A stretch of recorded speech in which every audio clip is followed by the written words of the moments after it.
Hello, hello, hello, and welcome to today's session.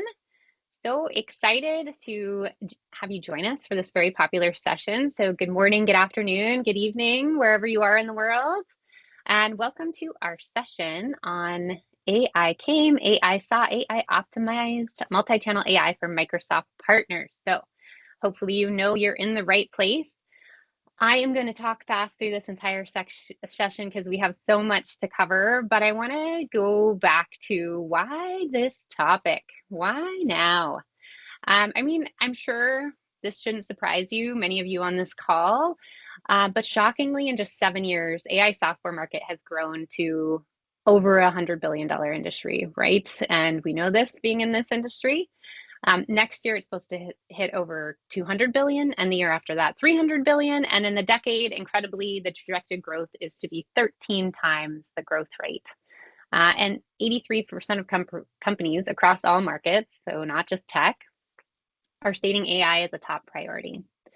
So if I was pitching you this topic a couple years ago, you probably would think this is some far-fetched subject. It may have been in some kind of infancy, an imagined future state, really. But now we have to recognize that it's the fastest growing technology that we've seen in decades, and probably it'll be the fastest growing technology that we'll see in our lifetime. So essentially, the train has left the station, and it's a bullet train. And when it comes to marketing, it's the express train. So let me take you over our objectives and overview. Make sure you're in the right place. Make sure we're on the same page of what I'm going to be sharing with you today on AI for SEO and multi-channel AI. We're going to cover these use cases. How does it work? When to use it? We're going to talk about how you integrate AI with your brand and go-to-market messaging, of course. Don't let AI take that on. That's something that you will absolutely still own. How AI-generated content can extend your content lifespans, and we're going to walk through how we're doing that today. And then leveraging multimedia AI, of course, with quality control and lots of guardrails, but we want to give you an example of what that looks like. AI is moving really fast, so we're going to be moving really fast in this webinar. And on that note, I just want to assure you that this session is being recorded. So really appreciate if you want me to repeat something, come back. We'll send this to you tomorrow. We'll also be sending you a copy of the slide deck. It's often a question we get asked. I have my colleague and Microsoft partner marketing superstar, Sam Reddy, with me today. Thank you for joining me, Sam. She is watching the Q&A panel, here to take all your questions and then also help queue up questions at the end. So feel free to put those in there as they come up. I want to make sure that you get those answered. And thank you, Sam. Thanks for joining. Post-webinar, we're going to be giving you a survey. We really appreciate when you get those filled out because then we can help really direct the types of topics you want to hear on the next survey. And of course, you can join us on social where we have our team out there ready to connect, ready to engage with you all about this topic. Here's a quick overview of our agenda today. You can see we have a lot to cover, so I'm just going to dive right in.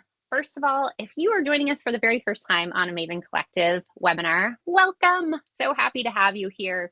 I am Erica Hakonson. I am the CEO of Maven Collective Marketing. We've been working with Microsoft partners since 2012. I have been working with Microsoft partners for nearly 20 years. Don't do the math on that. Just I'm as young as I look right now. I'm here to share with you because AI is something that we as an organization have really invested in over the last few years, really wanted to crack the code on, figure out what's working, what isn't. And I get the chance to share that with many Microsoft partners today. So a pleasure having you here. Thanks so much for coming. I've left a few other notes and things on this slide. Just I've lived the life of a Microsoft partner. I've founded an ISV before. I am a former Microsoft alum, could tell you many stories about that. I work closely with the IAMCP, if you haven't heard that before, International Association of Microsoft Certified Partners, as their MomCon advisor. I also sit on their membership committee. I'm a Women in Tech member. I'm a Women in Cloud member. Lots of things we could talk about. But let's dive into why are you here? Why is Maven Collective talking to you about this? Why do we exist? Well, we've been working with Microsoft partners, as I said, since 2012. We worked with over 500 Microsoft partners, and we've been recognized with over 200 awards and accolades globally for this work, including this year we got the Microsoft Growth Award from the Microsoft Advertising division. So really excited to be here sharing that wealth of knowledge. We're also recognized by the IAMCP as the global advisor this year. Really proud of that win. But what I'm here to talk to you about with all of these accolades, all of these notes and points, is that the topic that we have been focused on for the last 2 years and all of this work with Microsoft partners and all of these different engagements is the rapid growth of AI. And we've been testing and expanding how we're using it, what it's good for, what it's most effective for. And so I'm going to save you 2 years worth of trial and error from a outstanding world-class team and deliver the methods that we're using in the current market of AI and help you get further ahead from all this work that we've done. One last note before I really jump in. I promise this is the last one. I'm going to leave you with one more fact about Maven Collective because I'm exceptionally proud of this. I'm so proud of this. We recently achieved our B Corp certification. And if you aren't familiar with this, this is one of the most rigorous and respected standards in the world. It's a global movement. There are less than 10,000 companies worldwide. It does span over 100 companies, and it's a model where you're a profit company using business as a force for good. These verify standards meet really rigorous standards and verification around social, environmental, and government performance. There's a legal commitment to consider all your stakeholders, not just shareholders, in how you operate. There's a sense of public transparency to report impact and continuous improvement over a 3-year period. And B Corp balances profit with purpose. And it's exactly who we have been, and we're really happy to share that we've achieved that status. I share that here because if any of you are interested in exploring this, I am more than happy to talk about this topic with you, and I would love to have you hit me up. I will share my details at the end of this webinar. Okay, so first question, and I would love for you to participate via chat on this. What are you currently using for your AI for marketing today? So just marketing. I know that we could cover this topic in many different ways that's beyond marketing, but I'd love to hear a few ways that you're using AI today. I'm sure there's going to be a lot of co-pilot in here, knowing who we're working with. Of course, we always hear a lot of ChatGPT. I was giving this session to the IAMCP New York City chapter. There were quite a few there that I hadn't yet heard. And then I was giving it to the IAMCP SoCal chapter and many that I had heard there. It's a very popular topic. There are so many people trying to figure out right now how, when to use it, what to use. I'm going to give you about 25 more tools here today, but feel free to contribute on that chat as you want to share with some of your fellow participants today how and what you're using. Okay, so first I want to set the table. I want to set the table on AEO, which is Answer Engine Optimization, or AI for SEO, so AI for Search Engine Optimization, also known as GEO, Generative Engine Optimization. All right, so many of you have probably heard the term AE or SEO. Of course, this is Search Engine Optimization. This is when you're going to a search engine and you are typing in a search and you are getting those results. You can see here, we typed in Microsoft Partner Marketing, and this is what came up in our results. So Microsoft being in the top makes sense. And then, of course, Maven being in the third row there. So same thing on the AEO side. We go into a chat AI. We ask the same thing, Microsoft Partner Marketing. Now, this is a very basic, just to show the difference. We know that's not how people are prompting, but just so you have an idea. You can see that the results are presented quite differently in these two different SEO versus AEO, but actually the resources are the same. So 2 different Microsoft resources and Maven Collective, and 2 different Microsoft resources and Maven Collective. So AEO versus SEO give you a little baseline there of what we're talking about as we dive into AEO itself and what the effective use cases are. So there are many ways AI can help work alongside you in marketing today. And here are a few that we are adjusting for AEO because we know the way people prompt is not the way people search. So for AEO, web pages really do need to be adapted for that style. People are asking questions in prompts. People are prompting not just keywords. And so we're adding things like fact sections to web pages. That includes the way that we are developing blogs as well. So it's not just, again, keyword optimization. It's what are the types of questions people are asking around this topic, and how do we integrate that into the content strategy, into the content itself. And then when we're looking at how does that work when you're playing this out for AEO for chat AI, what are the types of things that are coming up? You know, it isn't necessarily a link to take you right there. It's a lot of answers. It's a lot of stats that you're going to want to be pulling out and pulling up. And so there's the example of how to use this from an effective use case. We're going to dive right into how do you prepare all of that content? How do you use AI to help you with this? And what does that methodology look like? Like, again, I'm going to save you a lot of time because we have been developing this over our last few years of testing. And I've broken it down into really 8 easy steps for developing AI SEO content. We spend a lot of time in these initial stages and the prep and the prompt and the reprompt. And then we're moving into more of the editorial phase and the facts and the detection. And then we're adding back in a lot of the brand, the personality, the human, the emotion, and finally getting into the optimization. And then I'll take you through that crown. So step by step, this is what it looks like. This is what a full content process looks like for optimizing for SEO and AEO. First, we do the keyword research. This isn't new. We were doing this with SEO. And so we start there, and what we're prepping right now is we're prepping our prompt.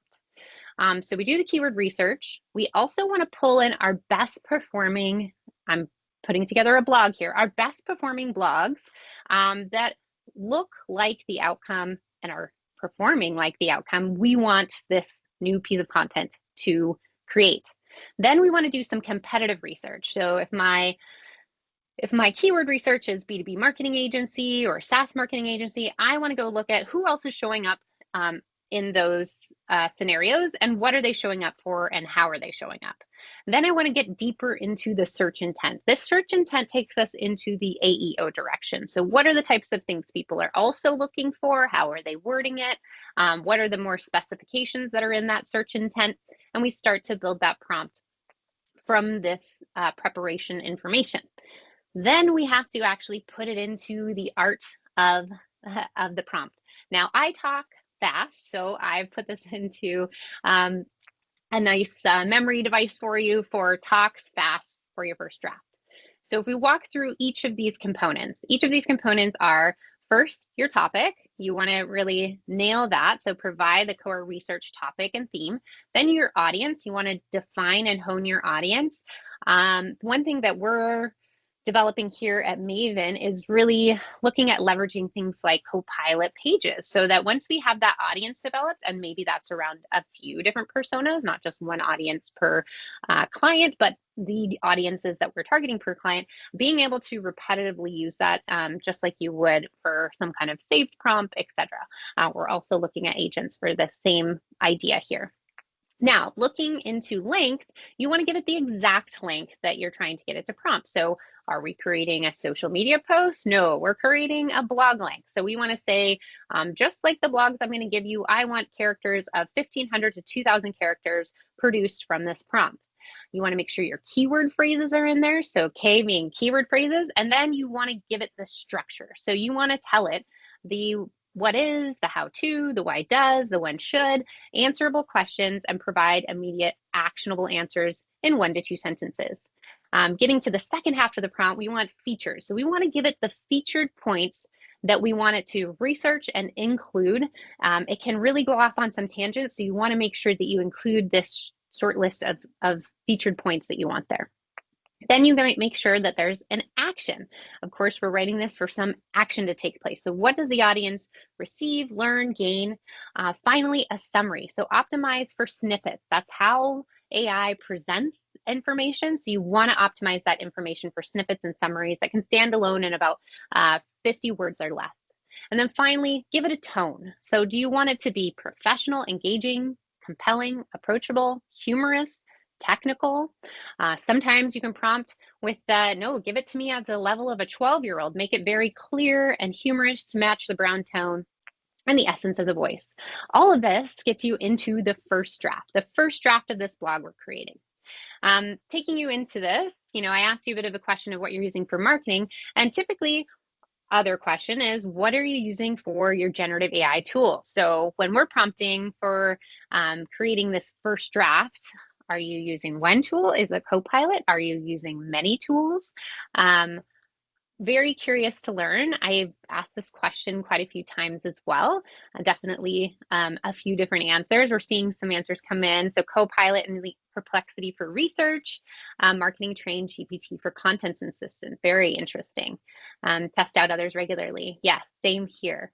Love to see that. Claude, OpenAI, create our own bots, give us organic opportunities and feedback. Great. Claude for prototyping, Gemini for research.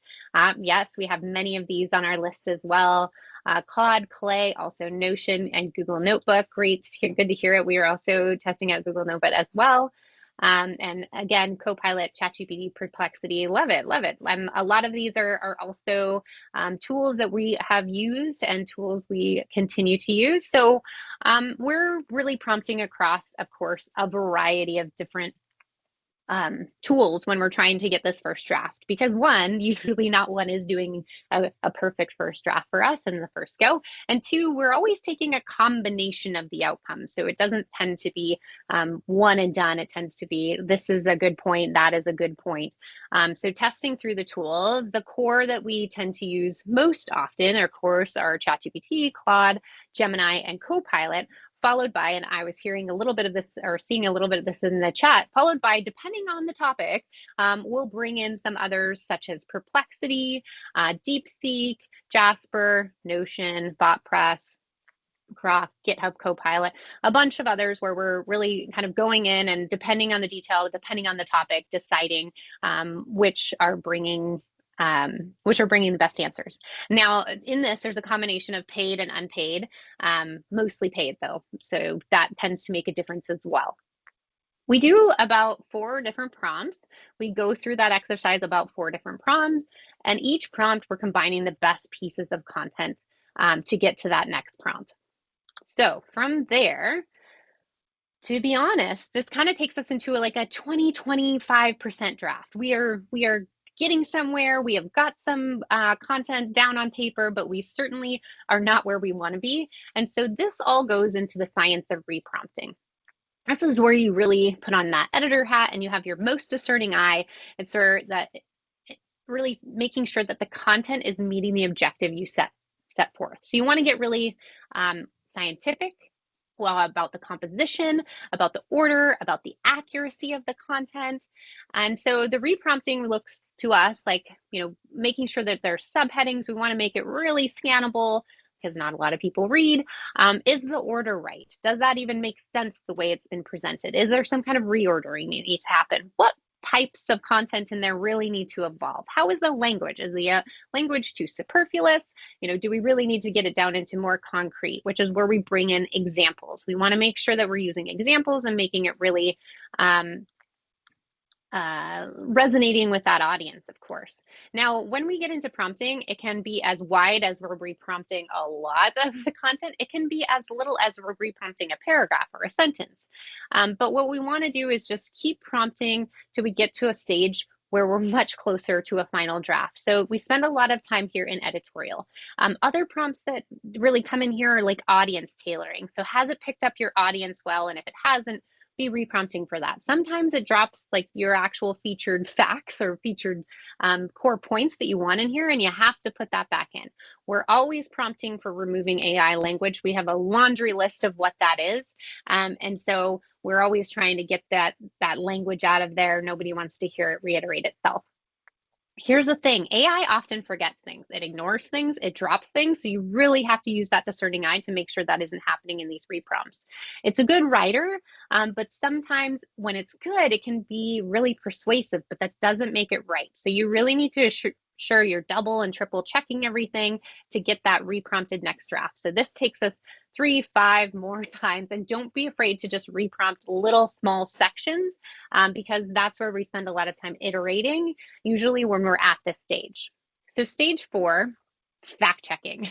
Of course, we know, and probably many have experienced here on this call, AI hallucinates. I can say that I've actually prompted AI about our own organization, and it's given me completely inaccurate information. Sometimes it grabs a testimonial, but not the right client. Sometimes it grabs a stat, but doesn't actually include the right information in that stat. So knowing that we can fact check that really easily, it's very important to do that when you're seeking out new information and statistics. I've ordered these in the order of what we have found are fairly strong at fact checking. So Perplexity AI, and this is a paid version, it's a really dedicated fact checking source. And so we like to use that, and it uses good citations the majority of the time. So that's a really good one. Gemini is integrated with Google Search, so it double checks and it can present you first search results very easily. Having said that, just because there's a search result doesn't make it accurate. So of course, vet those sources, vet those citations. You need to go a little bit deeper. Copilot is also integrated with Bing Search, so it automatically updates with clickable citations. So we like that. The variety of content, of course, is not as vast as Gemini, which is why we'd rank Gemini a little bit above that. ChatGPT, in the free version, it doesn't really have great real-time access and can hallucinate, but the paid version is much better and up to date, and it cites sources when requested. Very good. And sorry, I switched those around. And then Claude, web searching capabilities is good. It's even better on the paid version, but of course not as strong as the first few that I mentioned in our experience. So all of these have varying degrees of citations. You of course want to look into those citations to ensure they're accurate and from a reliable source. But those are the ones that we use from a fact checking perspective to make sure that anything that we're using in this content is 100% accurate. Now we do a detect and double check. So beyond fact checking, you want to make sure that you're actually going back and prompting, ensuring that it's truthful. So don't just trust AI. Go back and put pieces of the content into search and see where it comes up. So this is a manual double check that we do ourselves, and we, representing clients, find it very necessary to ensure any facts that we're using, any statistics you're using are 100% accurate, and that we have reliable sources in there. So we do take this one step. Now, why do we take this step? Well, if you haven't been living under a rock, you may have heard about some of these wild stories of people relying solely on AI for things like submitting fake case law as a lawyer in court. I give you Clippy's plea, which is don't be one of these news headlines. Really do the work to make sure that you are in the driver's seat of your content. You are driving strategy, you are driving brand, you are driving integrity. Don't be another AI fail. And we really want to make sure that you don't get added to this slide in a future webinar of mine. So once we're through all that fact checking, we really get into the brand integration. I don't know if you've ever experienced with AI where it takes the tone of someone that doesn't sound like anyone who you're working with, maybe a surfer dude, maybe a Silicon Valley guy, maybe a poet. It really depends on which AI you're using and how well you've prompted that tone and style. So many times we'll go back to reprompt for that professional style. Take out the flowery, make it more concise, get to the point. This goes back to where you're at with your messaging and branding. So you want to make sure you have these brand integrity documents built in. And like I said, you can build them into saved prompts. You can build them into memory, such as in ChatGPT. You can build them into an agent. You could build them into a Copilot page, so it's easy to grab. There's many ways to make sure that you're integrating the brand back in, and it's very consistent. You want things like your messaging, your boilerplate, your tagline, best examples of content that's doing this really well. And then your voice. You want to make sure your voice retains your own. So you really have to get it very, very good examples of that. So we're integrating the brand back in. Finally, SEO elements. So of course, we want to make sure that we're found not just for chat AI, but also for SEO. And we do know and have seen this in our own performance tracking that SEO does and can perform well when it comes to chat AI, but it's not the only element, of course, which is why we're talking about this much more today. So it's very critical. Chat AI has actually integrated a lot of SEO elements more recently, and that's great because I could have been talking about this a year ago and you would have had absolutely no help from Chat AI for SEO. But here's the thing, like most things chat can do, you need to still understand SEO to be able to apply it. So it really comes in like a 200 or 300 level understanding of SEO, and you need to confirm what it's giving you is accurate, which means you have to be a bit of an SEO connoisseur of sorts to ensure that everything it's presenting to you is what you want to include, and then also how these elements are then integrated. And of course, the publishing is still you. So that double checking the optimization, making sure it's off to get indexed, it still requires that human interaction. The foundational elements you can of course prompt for assistance, but you still need to give it to a human team to go in, provide that SEO optimization, make sure all of those things are happening. And then of course the linking and the image optimization and file names and all of those pieces are still happening on the publishing level, and you want to make sure that you have a human taking care of that for you. So finally, I like to call this the crowning glory because I've given you so many steps. Hooray, we've made it. We have this very evolved AI draft that's optimized. Here's the thing that it's still lacking, even with all of those steps that we've gotten to, is the human element. You want to make sure you have that emotional, humanized element. Take it out of the flat AI draft. Make sure that you're elevating with context, creativity, emotion, originality. Remember, even if it's written well, it's taking from existing writing. So you really want to add that originality to this element at this stage. Make sure you have visuals included, graphs, illustrations, screenshots, infographics, etc. And then, of course, take it back to that SME. Take it back to that expert. Ensure what topic you've actually approached here is accurate, whether that's your Microsoft MVP, whether that's your practice lead, your consultant or practitioner. Make sure it's completely vetted through that subject matter expert before you're ready to hit publish, because we've seen that go awry a few times, especially when you have someone doing the prompting that may not be as familiar with the subject. So just understand AI is not replacing your marketing team, definitely not replacing your subject matter expert. It's working with you. It's getting you to a different level to start that integration of all of these pieces that we covered, but you certainly don't want to turn this over to AI and hit publish without those human interactions that I've talked about here. Okay, so we've made it through. We got this great phenomenal piece of content that we published that is optimized. And now, from a search perspective, we would go submit indexing, make sure it can be found on Google Search Console, on Bing Webmaster Tools. But how does that work for AEO? How does that work for AI for SEO? Great question. This is where we actually have to go in and start to do the teaching with the chat AI.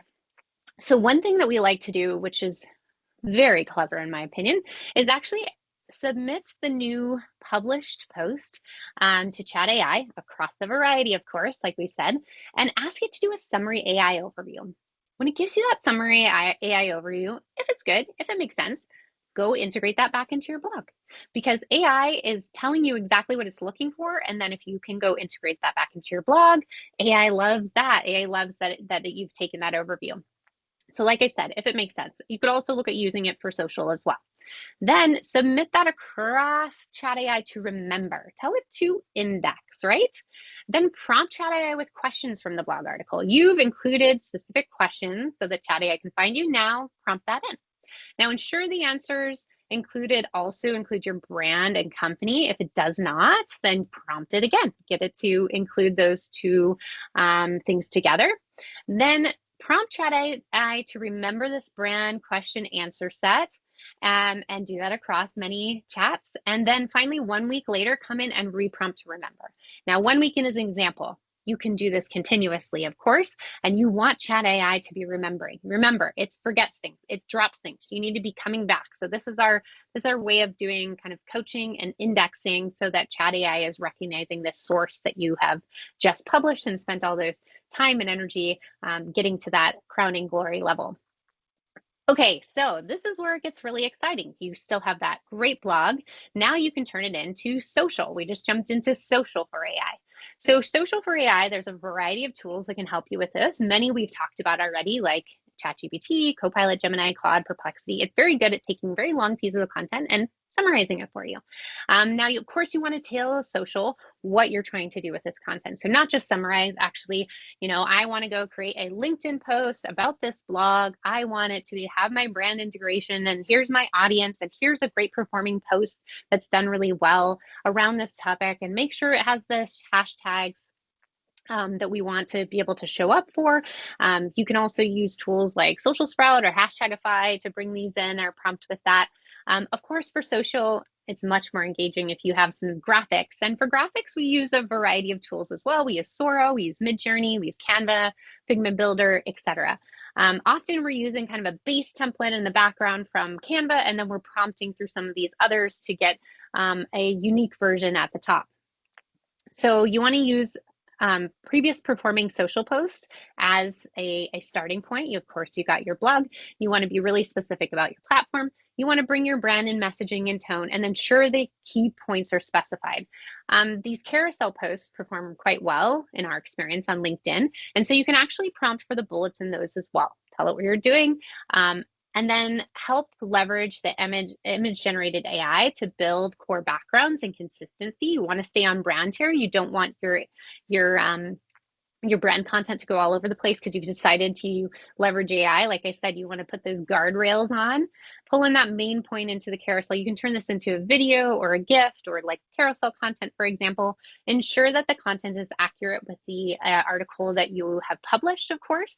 And then you still need some, human touches to that. What's the best time of day for posting for your brand? When do you get the most interactions? When do you get most click-through rates? And then how do you drive reposting, employee advocacy, employee engagement? All of those pieces still need to be thought out of your execution and your strategy, but this is one way that AI can get you a lot of head in that creation point. Now, we've used AI for a variety of different multimedia. I'm going to take you through those beyond social. So AI for video. According to Forbes, over 91% of businesses use video as a marketing tool in 2024, and 90% reported a positive ROI from use of video. Now, again, we know that not a lot of people are reading these days. Anything it can summarize, garner interaction, and get more engagement we want to use. So video building tools and video building is something that we do a lot. The tools we use from an AI perspective and have tested are tools like Pictory, Synthesia, HeyGen, Clipchamp, Colossian. I want to give you an example of an AI video that we put together. 3 seconds. Sorry, that went really fast, for Maven, and give this with a caveat that this one we made with Pictory. We've used other ones as well. And we started prompting into Pictory, but then had to do a lot of editing, of course, similar to what we did with the blog. And then we also wrapped it in our own brand bumpers. So you'll kind of notice a transition between the brand bumper content and into the content of Pictory.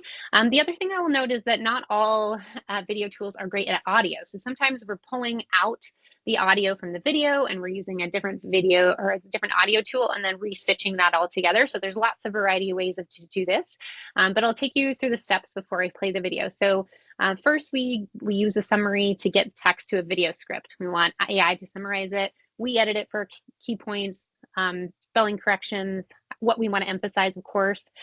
We select, once we put it into the video tool, we want to select the correct backgrounds that fit, transitions. We're really picky and discerning around those things, so definitely take your time to do that. We're correcting any audio issues, and of course, using alternate audio tools if we don't like the audio, such as 11 Labs. I'll get into that in a minute. Generally, once we're to a stage that we like that core video in the middle, we're moving it out of the generating platform and we're moving it into somewhere we can do more editing and we can do more stitching. So Canva or Clipchamp, for example, and then we're editing it down to the really specific language, the way they pronounce things like Microsoft, the way that the video is oriented. So something different for LinkedIn versus YouTube versus our website. So you've seen a variety of ways that we're using it here. Add that brand wrapping, add that call to action, and then of course, always thinking about best time to post, best time to engage, best time to drive engagement, etc. So let me give you a little sneak peek of one of the videos that we've put together using AI. 3 seconds. That's all you have in Microsoft App Source before your potential client scrolls past your listing forever. Are you making those seconds count?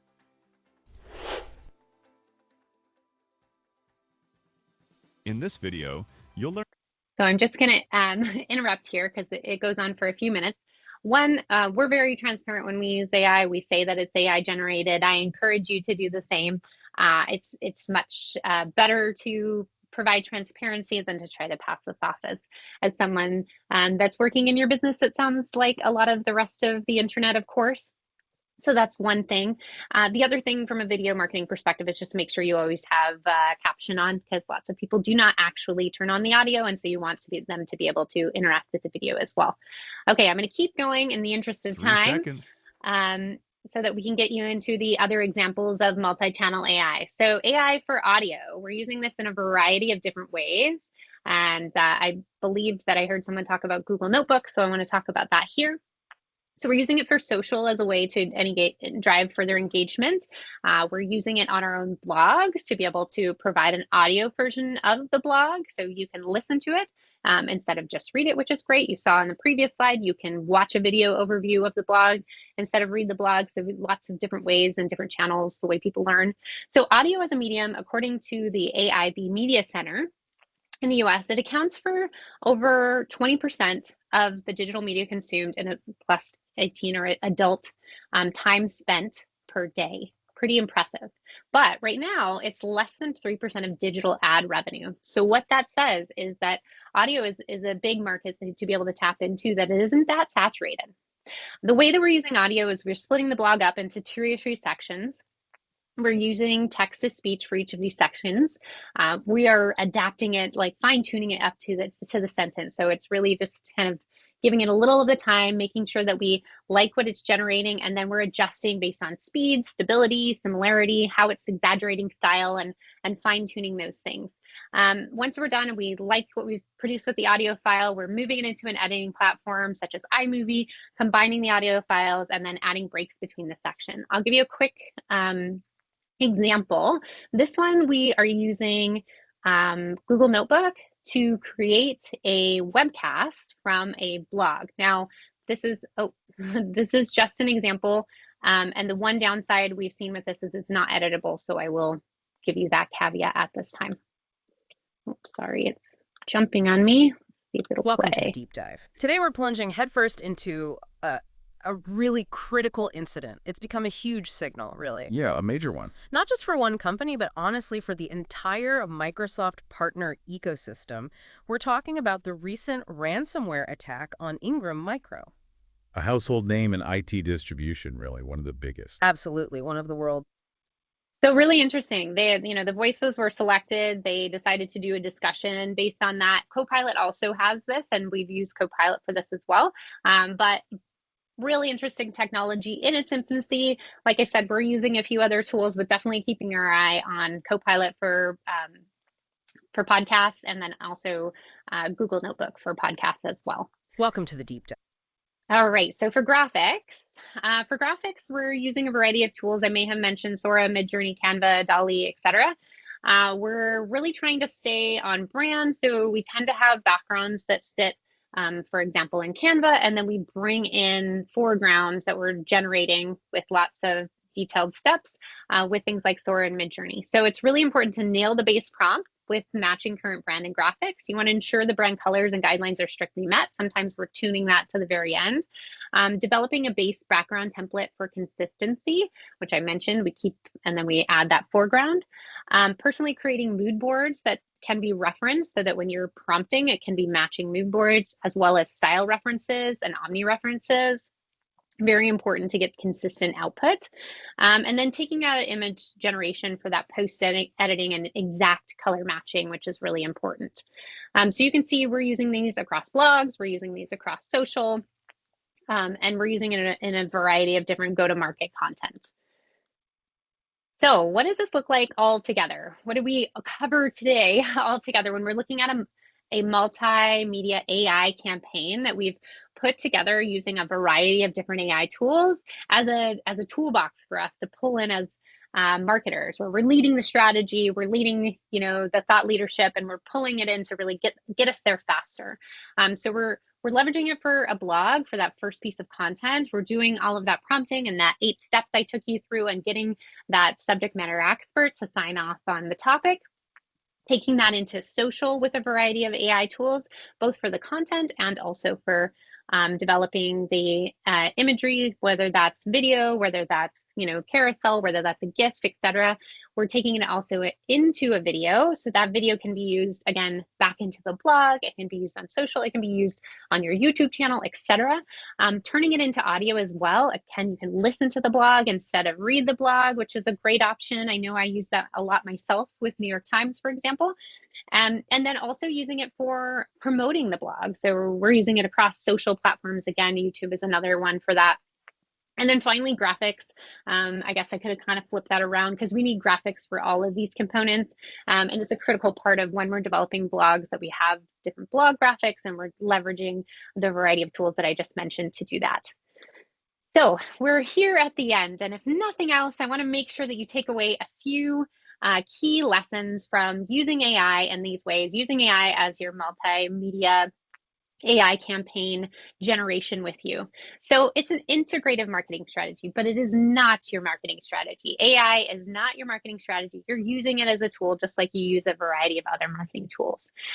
It's a builder. It can progress you forward, but certainly you're never publishing anything without your discerning eye, without your editorial process, without integrating your brand, etc. It's a perfectly imperfect contributor. And with that, fact check.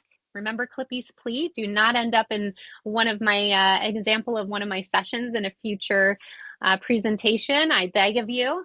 And it's a perennial learner, so you need to become a teacher. If you want to be found by Chat AI, you need to teach Chat AI. So don't just leave it up to it to find you. You want it to summarize, you want it to go back and reprompt that. I can say on our side, we've been working on this a lot, and the last client that we brought on board actually found us through ChatGPT, for example. So not just generating leads, but actually turning into real paying customers. So last but not least, I will leave you with, we are working with our clients across all of these channels. And I am happy if you can absolutely take what you've learned today and apply it and go test yourself. But like I said, we've been testing this for 2 years already. So if you're looking for a partner to help you unlock that competitive edge, get ahead, this is a real opportunity in the market right now, both to get ahead from an AEO perspective or a GEO perspective, and to look across multi-channel campaigns.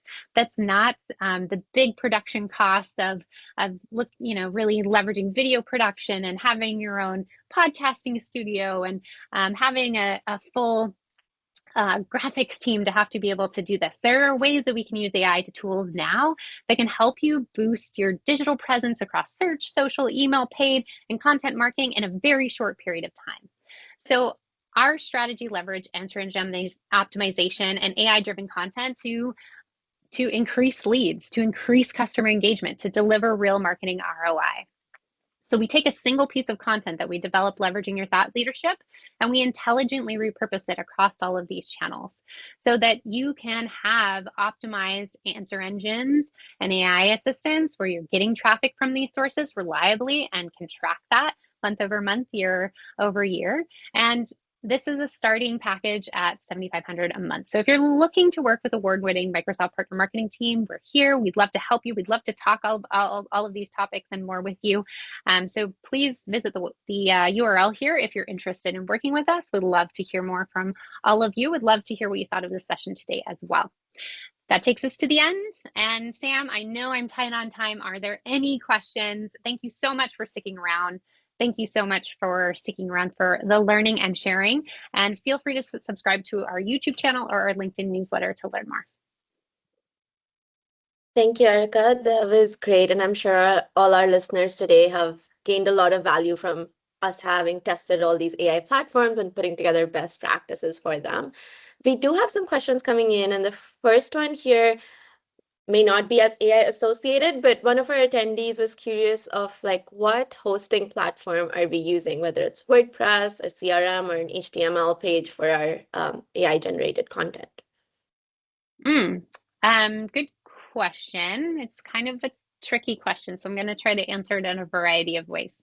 Of course, we're using the content management system with ourselves and with our clients that they're using and can be hosted. So yes, for example, WordPress. Another example, Webflow, HubSpot, etc.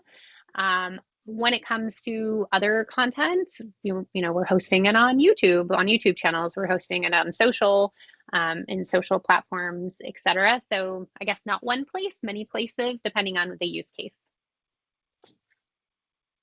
Awesome. Thank you, Erica. There is one question which came up, and I'm sure there are other listeners as well who are curious to know, how can we sound different from other partners if we're all using AI to generate content? Yes, very good question. It's why I spent so much time at the beginning to talk about really honing what you're trying to get AI to help draft for you, and so much time integrating that brand, integrating that human element. So I will be honest, we are seeing a lot of partners just repurpose and post a lot of AI generated content without doing a lot of editing, and they are sounding and looking so similar. Which means performance is lacking. We are meeting clients, potential clients in those scenarios as well, whether they intentionally did that or maybe unintentionally because they didn't know someone internally was using AI for this purpose. But that is why the methodology makes such a difference, but also is a requirement if you're going to try to use AI for performance. Because if you're just repurposing what's already out there, it's already ranking. You're not going to outrank it. It's out there. It's been there longer. You need to bring that originality. You need to bring that subject matter expert. And AI can absolutely help you with the drafting, but it cannot be what you're putting straight on to publishing in any forum. Thank you. I think that kind of feeds into one last question is how can we make sure people actually find our AI generated content that has then been edited? How will it show up in the answers on search engines? Yes, so great point. This is why there is no recommendation to abandon search engine optimization, because should you go straight into chat AI, you would be leaving a lot of your audience behind. People are using chat in a variety of ways. Not everybody is using chat for every search. We've got to cater to both audiences. And really fundamentally, search engine optimization is a good starting point for start to get answer engine optimization going, but not the only thing that you need to be doing, which of course we covered quite thoroughly in this session. The point of getting chat to find you, though, is really going through and making sure that indexing is happening, which is you doing that. It is you going in. Now, can you build an agent for this? All of these things? Possibly. Are we looking at it? Possibly. There are some things that we absolutely want to automate. But for now, for in the testing stage where we know that we're going to be found, you have to do the teaching. It needs to be taught. It needs to know what the source is, where to find it, what questions it's answering, and you need to make sure that you're doing that so that you can be found. SEO is a great start, but you certainly need to put the energy into AEO if you want to be found on a repeated basis. And have that competitive edge. So thank you for that question. It was a great question. Thank you, Sam, for joining me. This was so great to be able to get this out on a Maven webinar. I've done this in a few other platforms, so I'm glad that we had this webinar today. Thank you so much for everyone that joined us. Really appreciate it. It was such a popular topic. I know that there were some that also signed up to receive the recording. So as a reminder, we will be sending out that recording to you. It will be available on demand as well, so feel free to share it with your friends.